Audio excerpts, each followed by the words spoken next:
Friends, तो आज हम लोग स्टार्ट करने जा रहे हैं जो हमारी रिवीजन सीरीज चल रही थी। इसमें टिग्नोमेट्री की सीरीज चल रही थी, तो टिग्नोमेट्री का जो फर्स्ट वीडियो है वो मेरे चैनल पे है, आप लोग वहाँ से जाके देख सकते हैं। ये जो है पार्ट सेकंड है। इससे पहले की वीडियो में हमने 1 से लेकर 7 तक क्वेश्चन लगा लिए थे। अब हम लगाने जा रहे हैं क्वेश्चन नंबर 8। फ्रेंड्स, जो टिग्नोमेट्री है ना, ये एग्ज़ाम के पॉइंट ऑफ व्यू से मोस्ट इम्पोर्टेंट है, क्योंकि टिग्नोमेट्री में से छोटे बड़े ऑब्जेक्टिव टाइप हर तरह के क्वेश्चन पूछे जाते हैं एग्जाम में। तो इसीलिए आपको टिग्नोमेट्री पे बहुत फोकस करना है, तभी आप अच्छे मार्क्स ला पाएंगे। तो चलिए हम लोग लगाते हैं क्वेश्चन नंबर 8 इसका। पहले इसको पढ़ लेते हैं। लिखा है, यदि 3 कोट A = 4 है तो सेक A का मान क्या होगा। फ्रेंड्स, मैंने आपको पिछले वीडियो में भी कहा था कि अगर आप लोगों को क्वेश्चन ईजी लग रहे हों तो ऐसा नहीं है, ये सारे क्वेश्चन प्रीवियस ईयर में आए हुए हैं और आगे जो है वो बड़े क्वेश्चंस भी होंगे और जो थोड़े डिफ़िकल्ट क्वेश्चन हैं वो भी होंगे। तो छोटे से लेके बड़े तक सारे क्वेश्चन करवाए जाएंगे इसमें। तो चलिए हम लोग लिख लेते हैं इस क्वेश्चन को। क्वेश्चन नंबर 8 हमारा है। तो क्या है, 3 कोट A = 4 लिखा है। क्या है, 3 कोट A = 4। ठीक है, अगर हमें 3 कोट A = 4 दिया है तो हम यहाँ से कोट A की इसकी वैल्यू निकाल सकते हैं। तो हम क्या करेंगे, कोट A = हमारा क्या हो जाएगा, 4/3 हो जाएगा। ठीक है, अगर हमारे पास कोट की वैल्यू है, तो हम क्या करेंगे, हमें सबसे पहले क्या करना है, पहले नोट कर ले कि हमें अपने सवाल में क्या निकालना है। हमें सेक A की वैल्यू निकालनी है। तो यहाँ पे मेंशन कर लेते हैं कि सेक A बराबर क्या। ठीक है, कोट थीटा बराबर क्या होता है, अगर हम फॉर्मूला देखें तो कोट थीटा बराबर होता है हमारा आधार बटे लंब। ठीक है, आधार बटे लंब होता है। ठीक है, आप चाहें तो इसमें जो ट्रायंगल होता है वो भी बना सकते हैं, और अगर आपके पास एग्जाम में टाइम कम है या और क्वेश्चन जो है हमारा ऑब्जेक्टिव टाइप है तो आप बिना ट्रायंगल बनाए भी क्वेश्चन को सॉल्व कर सकते हैं। तो चलिए हम लोग लिख लेते हैं इसे A, B और C। ठीक है, तो क्या है, हमारा आधार और लंब दिया है। आधार हमारा कितना है, 4 दिया है, और लंब हमारा कितना है, 3 दिया है। ठीक है, कोटे के लिए। तो अब हमें क्या करना है, कर्ण निकालना है। अगर हम ये जो सबसे बड़ी वाली भुजा है ना, इसी को कर्ण बोलते हैं। अगर हम ये निकाल लें तो हम सेक A की वैल्यू निकाल सकते हैं, क्योंकि सेक A जो होता है वो होता है कर्ण बटे आधार। ठीक है, वो होता है, तो हम वो निकाल लेंगे। और अब हम क्या कर रहे हैं, लिख लेते हैं कर्ण भुजा जो हमारी है उसकी नाम क्या है, A और C है उसका नाम। तो हम ऐसे लिख लेते हैं। अगर आप चाहें तो ऐसे भी लिख सकते हैं कि कर्ण की घात 2 बराबर लंब की घात 2 प्लस आधार की घात 2। तो ये हो गया AC का स्क्वायर बराबर AB का whole square and plus BC का होल स्क्वायर। ठीक है, आप लोग इस तरीके से लिख सकते हैं। तो उसके बाद हमें AC की तो वैल्यू निकालनी ही है, तो इसका तो हमें नहीं पता क्या है। AB की वैल्यू हमारी कितनी है, 3 है, हम 3 का स्क्वायर लिख लेते हैं। BC की वैल्यू हमारी 4 है, 4 का स्क्वायर। तो AC का स्क्वायर बराबर हमारा कितना हो गया, 3 का स्क्वायर 9, 4 का स्क्वायर 16। दोनों को जोड़ लेते हैं। AC का होल स्क्वायर बराबर 25। ठीक है, 25 हो गया हमारा। अब हमें क्या करना है, हमें AC का स्क्वायर नहीं चाहिए, केवल क्या चाहिए, AC। तो क्या करेंगे यहाँ पर 25, और 25 होता है 5 × 5 मतलब कि 5 × 5 = 25 होता है। तो रूट में से बाहर क्या आएगा, 5। तो मतलब AC बराबर हमारा क्या आ गया, 5 आ गया। हम यहाँ पे AC की वैल्यू लिख लेते हैं 5। ठीक है, ये वैल्यू हमारे पास आ गई है AC। अब हमें सेक क्या है, सेक निकालना है। तो सेक A बराबर हमारा क्या होता है, कर्ण बटे आधार। कर्ण बटे आधार। ठीक है, तो कर्ण कितना दिया है हमारा, कर्ण हमारा जो है वो दिया है 5, अभी हमने निकाला है। और आधार हमारा कितना है, आधार हमारा देखिए हमें A निकालना है। तो A के सामने वाली भुजा क्या होगी, लंब। जो भी एंगल हमें निकालना होता है, हमें सेक A निकालना है, तो A के सामने वाली भुजा हुई लंब, और आधार फिर कौन हुआ, 3। तो ये हो गया 3। ठीक है, तो ये हमारा हो गया, आंसर आ गया। इसके बाद चलिए क्वेश्चन नंबर 9 लगाते हैं। क्वेश्चन नंबर 9 में क्या है, ये दिया है कि यदि 8 tan A बराबर 15 डिग्री हो तो साइन A का मान ज्ञात कीजिए। ठीक है, सेम जैसे ये वाला सवाल लगाया था ना, उसी तरह ये भी सवाल है। तो चलिए लगा लेते हैं इसको 9 नंबर। फ्रेंड्स, आपको इनके नोट्स बनाने की कोई ज़रूरत नहीं है। आप मेरे चैनल से एक बार या 2 बार इन वीडियोस को देख के इन सवालों को लगा लीजिए। अगर आपने बुक्स कंप्लीट की हैं तो आपको सिर्फ रिवीजन करने की ज़रूरत है। तो आप एक बार या 2 बार मेरे चैनल से इनको लगा लीजिए, बस आपको आपका काम हो जाएगा। इसके लिए एक्स्ट्रा मेहनत करने की खास ज़रूरत नहीं है आपको।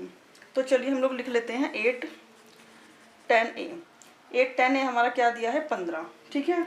तो यहाँ से अगर हम वैल्यू निकालना चाहें 10a की, तो 10a बराबर कितना आ जाएगा 15/8, ठीक। 15/8 वैल्यू आ गई। तो अब हमारा जो 10a बराबर क्या होता है लंब बटे कर्ण, वो सॉरी लंब बटे आधार। तो ये होता है लंब बटे आधार। अब हम समझ गए कि हमारे पास लंब है और आधार है, हमें क्या निकालना है कर्ण निकालना है। तो चित्र बना लेते हैं इसका भी। अब की फ्रेंड्स मैं ए को ऐसी जगह पे लिखूंगी कि हमें जो है मानने में थोड़ा कन्फ्यूज़न ना हो। जैसे कि ए हमारा यही है, बी और सी है, ठीक है। हमें क्या लिखना है, ये हमारा लंब है और ये हमारा आधार है, ठीक है। अब हमें क्या करना है 10a की वैल्यू हमारे पास आ गई, हमें कर्ण निकालना है। तो ए सी का स्क्वायर पहले कर चुके हैं, इसलिए थोड़ा जल्दी जल्दी कर लेते हैं। ए सी का स्क्वायर बराबर हमारा क्या हो गया, ए सी का स्क्वायर ए बी का स्क्वायर प्लस बी सी का स्क्वायर, ए बी का स्क्वायर और प्लस के बी सी का स्क्वायर। ए सी हमें नहीं पता है, ए बी हमारा है 8 और ये हमारा है 15 का स्क्वायर। तो ए सी का स्क्वायर हमारा कितना हो गया, 8 का स्क्वायर कितना होता है 64 और 15 का स्क्वायर होता है 225। फ्रेंड्स, अगर आपको नहीं पता तो बता दूं कि स्क्वायर का मतलब, जैसे अगर 15 का स्क्वायर है ना, इसका मतलब होता है 15 × 15, ठीक है। ये होता है 225। तो ए सी का होल स्क्वायर हम इन दोनों को जोड़ लेंगे, ठीक है। दोनों को जोड़ने पे हमारा आ जाएगा 289। अब हमें यहाँ से स्क्वायर हटाना है, तो हम क्या करेंगे सामने वाले पे अंडर रूट लगा देंगे। ए सी बराबर √289। अब हमें ध्यान रखना है कि ये किसका वर्ग मतलब वर्ग बनता है 289।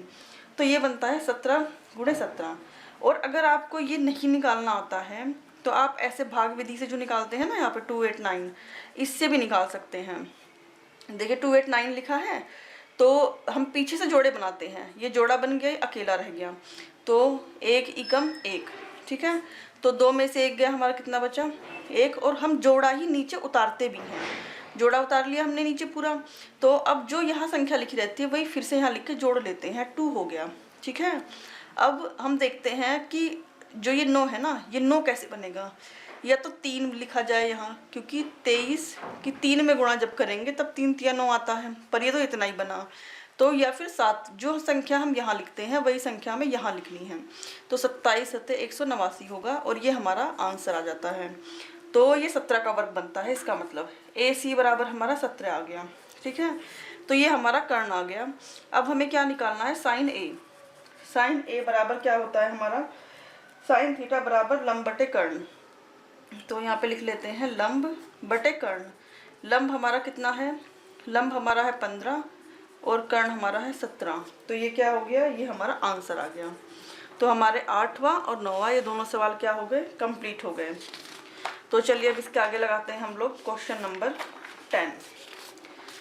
क्वेश्चन नंबर 10, इस तरह के सवाल भी फ्रेंड्स एग्जाम में बहुत बार आए हैं, 1 नंबर या 2 नंबर में आएंगे। ये भी काफ़ी अच्छे सवाल हैं। तो चलिए क्वेश्चन नंबर 10 लिख लेते हैं। क्वेश्चन नंबर 10 हमारा है सेक 37 और अपॉन कोसेक 53, ये लिखा है। अगर इसके लिए फ्रेंड्स हमें क्या ज़रूरत है, इसके लिए हमें जो 90 - थीटा वाले और 180 - थीटा या प्लस थीटा वाले फॉर्मूले थे ना, वो वाले फॉर्मूले हमें याद होने चाहिए, तभी हम ये वाले सवाल कर सकते हैं। इस सवाल को अगर आपने बुक्स कंप्लीट कर ली हैं तो आपको वो सब आता होगा। चलिए इस सवाल को लगाते हैं कि सब हम इन दोनों में से किसी एक को चेंज कर लेंगे। कोई ज़रूरी नहीं कि आप इसे ही चेंज करें, ऐसे जो भी आपकी इच्छा हो आप उसे चेंज कर सकते हैं। कैसे, देखिए ये लिखा है सेक, ठीक है, यहाँ पे लिखा है सेक। अगर हम 90 में से 53 को घटाते हैं तो कितना बचेगा, 37 ही आता है। तो हम इसे ऐसे लिख लेंगे 90 - 53, और नीचे वाले को हम सेम ऐसे ही लिखेंगे कोसेक 53, ठीक है। इन दोनों को हमने लिख लिया। अब हम देखते हैं कि सेक 90 - थीटा कितना होता है। सेक 90 - थीटा होगा हमारा कोसेक थीटा। थीटा हमारा कौन है, ये, तो कोसेक थीटा। और नीचे वाला जो है उसको सेम ऐसे ही रहने देंगे। अब देखिए दोनों सेम हो गया, इनसे कट गया तो क्या आएगी वैल्यू 1। तो क्वेश्चन नंबर 10 हमारा क्या हो गया, कंप्लीट हो गया। हमारा जो आंसर है वो 1 आया है। अब क्वेश्चन नंबर 11 देखते हैं। क्वेश्चन नंबर 11 में लिखा है cos 18 अपॉन साइन 72। 11 नंबर है, इसमें लिखा है cos 18 अपॉन साइन 72। इसमें भी किसी भी एक को आप बदल सकते हैं, जरूरी नहीं कि अंश वाले को ही बदले या हर वाले को ही बदले, किसी भी एक को आप बदल लीजिए। तो हम लोग इसे बदल रहे हैं, इसे लिख रहे हैं कोस वाले को। कोस अगर हम 90 में से 72 घटा दें तो हमारा 18 आ जाएगा। बस सिंपल सी बात ये है कि ये वाला जो नंबर होता है ना, इससे ही चेक कर लीजिए कि इसे 90 में से घटाने पर ये आ रहा है कि नहीं, और मोस्टली केसेस में यही आएगा। तो यहाँ पे लिख देते हैं साइन 72। ठीक है। अब कोस 90 माइनस थीटा कितना होता है, कोस 90 माइनस थीटा होता है साइन थीटा, और थीटा हमारा क्या है 72। तो नीचे पहले से 72 साइन 72 है, ये दोनों भी कैंसिल हो गए, तो क्या आ गया हमारा 1 आ गया।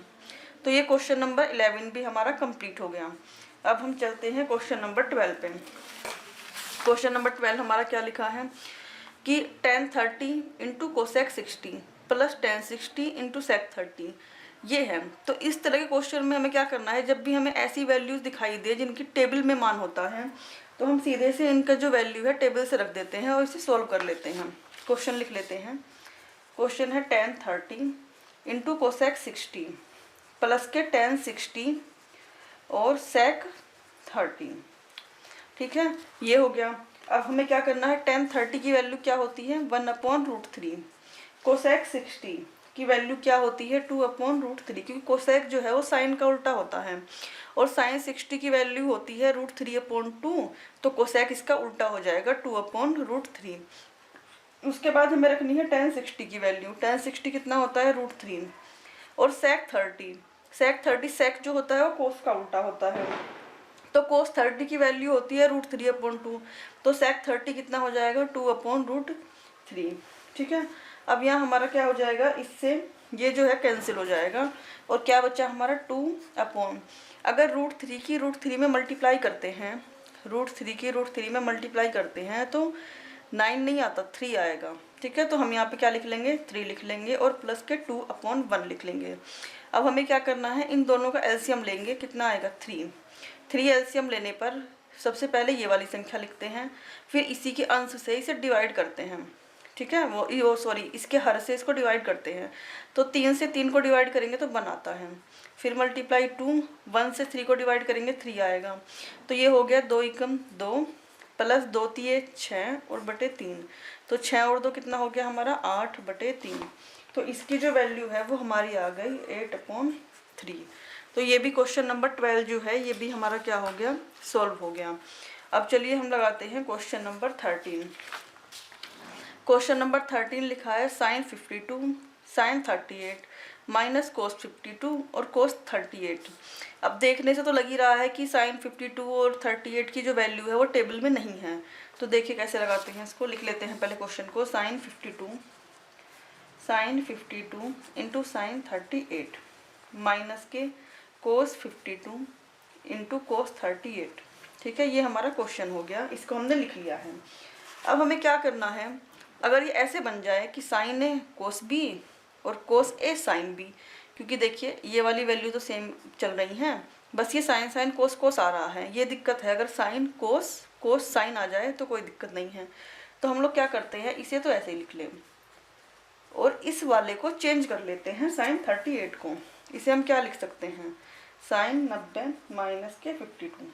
ठीक है, ये लिख लिया हमने साइन 90 माइनस के 50, तो 38 को, क्योंकि हमें वही 90 माइनस ही करना है ताकि हमारा जो साइन है ना ये चेंज हो जाए कोस में। और यहाँ पे हम क्या करेंगे, कोस 52 ऐसे ही लिख लिया, और ये जो कोस है ना इसे हम क्या लिखेंगे 90 माइनस के 52, ताकि ये भी हमारा चेंज हो जाए।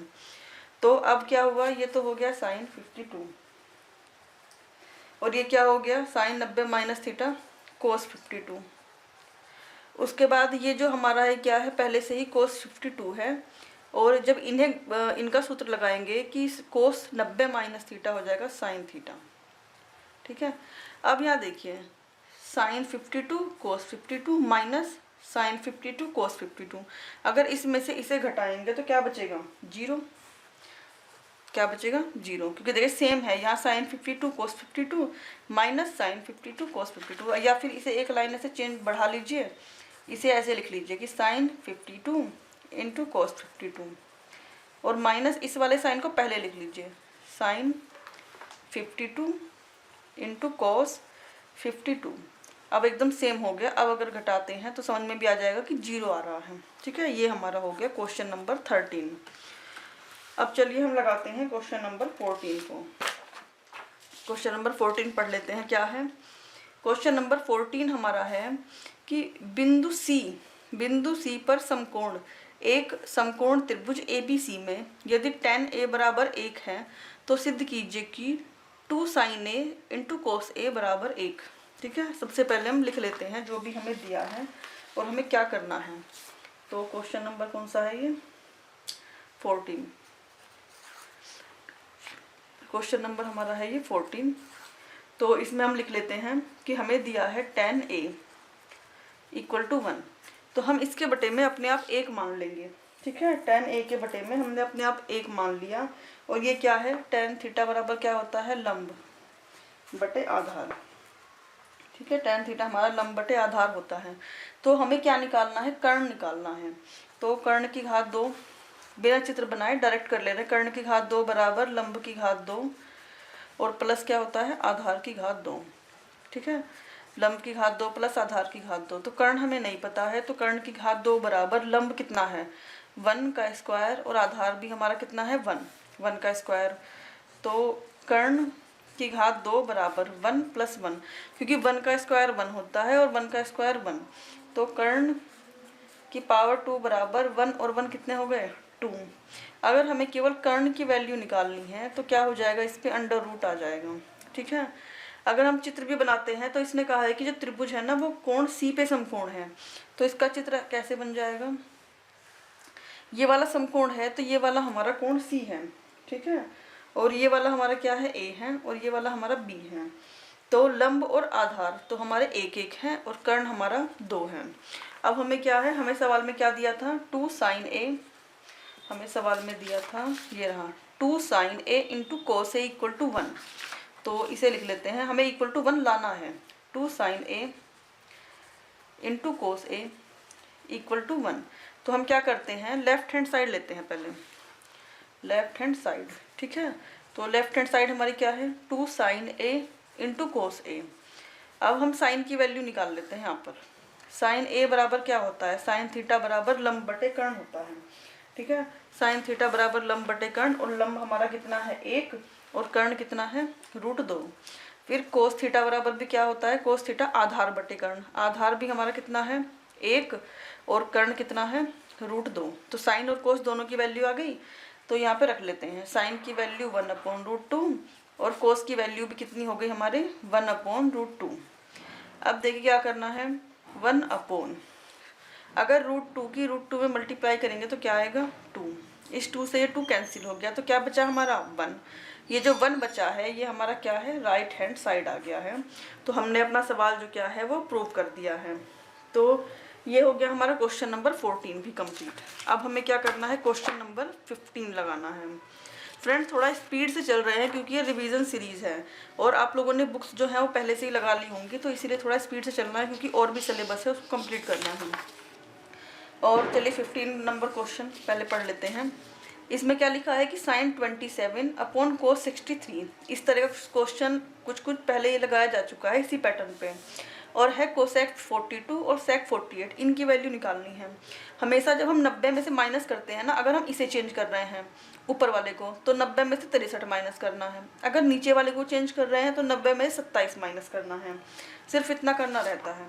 तो चलिए क्वेश्चन नंबर 15 को लिख लेते हैं। 15 में लिखा है साइन 27 अपॉन कोस 63 ये दिया है, तो चेंज कर लेते हैं ऊपर वाले को साइन, इसे क्या करेंगे 90 माइनस के 63, क्योंकि अगर हम 63 में से 90 में से 63 घटाते हैं तो 27 ही आएगा, और ये हो गया कोस 63।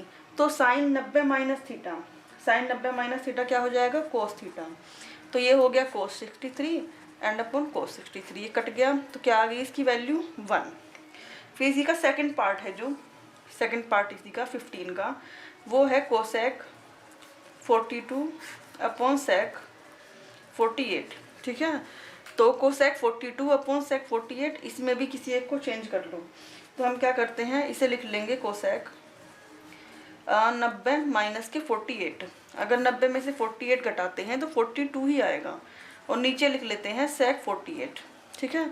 तो इससे क्या होगा, हमारा कोसेक 90 माइनस थीटा क्या होता है, सेक थीटा, सेक 48 हो जाएगा, और नीचे भी सेक 48 पहले से ही था, ये दोनों कैंसिल हो गए, तो क्या आ गया, 1 आ गया, ठीक है। तो फ्रेंड्स, इस सीरीज़ के 15 क्वेश्चन हम कंप्लीट कर चुके हैं।